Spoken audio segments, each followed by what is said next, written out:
Everyone on the internet is having a great time banding together and hating on the new Call of Duty. But what if I told you Infinite Warfare is the best thing to happen to the franchise since Modern Warfare 1?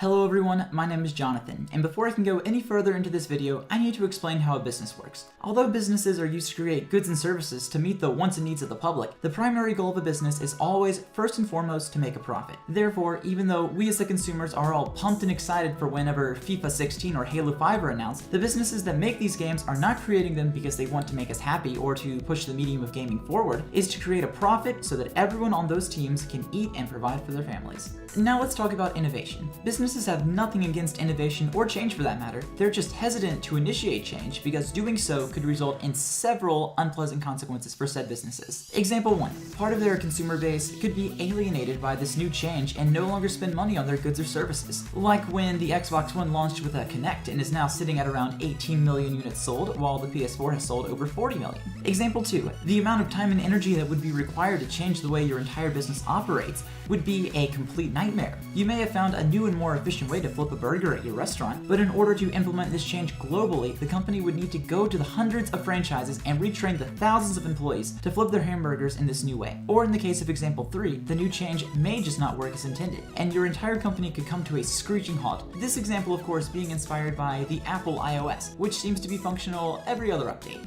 Zing! So to repeat this for emphasis, change could cause a company to either lose money, lose customers, get shut down, or all of the above. Therefore, although we can be frustrated at the seemingly glacial pace that businesses take implementing new ideas or practices, I can definitely understand why. So let's finally bring this conversation back around to the latest Call of Duty title, COD Infinite Warfare. The view of this game has been pretty polarizing with the consumer base, and many people have been taking turns bashing it over the head like an enraged seal clubber. So why exactly is this Call of Duty getting so much flack, while the others have been generally well received or at least tolerated? Well, I think there are at least two big reasons for this. Reason 1. People are tired of the future setting. Since Black Ops 2, the Call of Duty games have been going further and further into the future, and as a result, they've been becoming less and less relatable to the person playing it. It was easy to play World at War because we all knew about the Nazis and the Pacific Theater, but once nanobot warfare and space station lasers started popping up in the plot, people became less invested because they could no longer relate to what was on screen. Grandpappy may have fought off those Russians back in the day, but I don't think he ever fought a weaponized mech with a jetpack on top of a VTOL.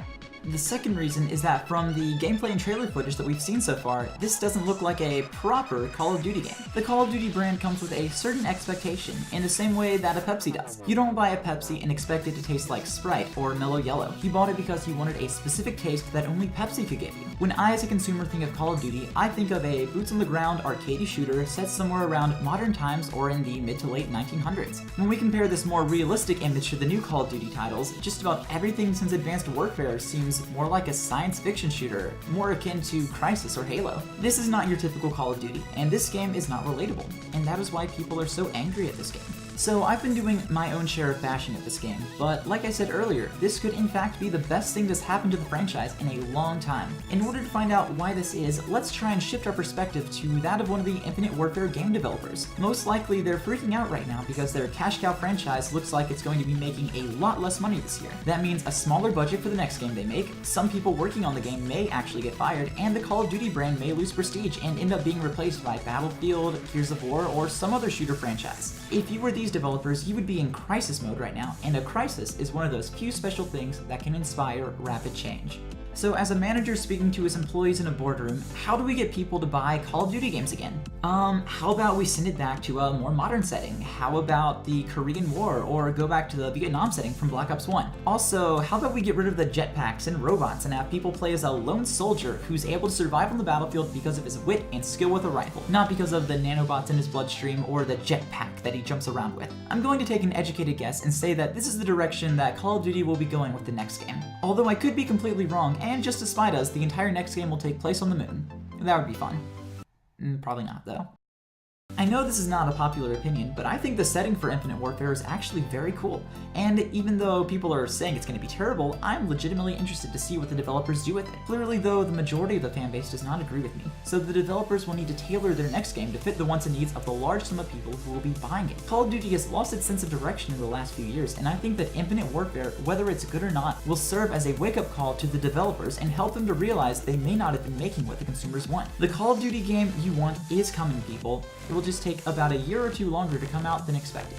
The Infinite Warfare backlash is also good for the video game industry as a whole because it's muddied up the waters a bit. Think about it. If you're a shooter game that's not Halo, the future setting is most likely going to be taboo for a little while. If the almighty Call of Duty was brought to its knees by space warfare, then most other game companies are going to steer way clear of that setting. This means that people can begin to experiment with different timelines and settings for their games. So hopefully the consumers will be able to experience new things that would have not been available if no one had spoken up when Infinite Warfare was announced. Just take a look at Battlefield 1. This game is set during World War I and people are loving it. If I end up getting this game, it will actually be the first game I've ever played set during that time period. Maybe we could also get something from the Civil War or have campaigns set during World War I or II, just in different continents and from different perspectives. The pieces have all sort of fallen on the floor, so it's up to the game developers to solve this new puzzle and find a setting they can use for the next few years. In closing, do I think that Infinite Warfare is a bad game? No, of course not. It looks like it will actually be a good game. I just believe that the game developers at Infinity Ward made the wrong game for their targeted audience. However, the pockets of their publishing company Activision are deep, so I seriously doubt Call of Duty will be in any sort of serious trouble once this game releases. For the next game, however, they'll most likely give the fans what they want and have something set in a more modern time that is streamlined and free of futuristic jetpack gimmicks. Infinite Warfare has a lot of cool ideas, and there are a lot of people out there who want a shooter game set in deep space, and I'm sure down the road, another game like Infinite Warfare will be made to appease these kinds of people. But whatever the game ends up being, and whatever they end up calling it, it should not have Call of Duty in the title. I think that'll be best for everyone.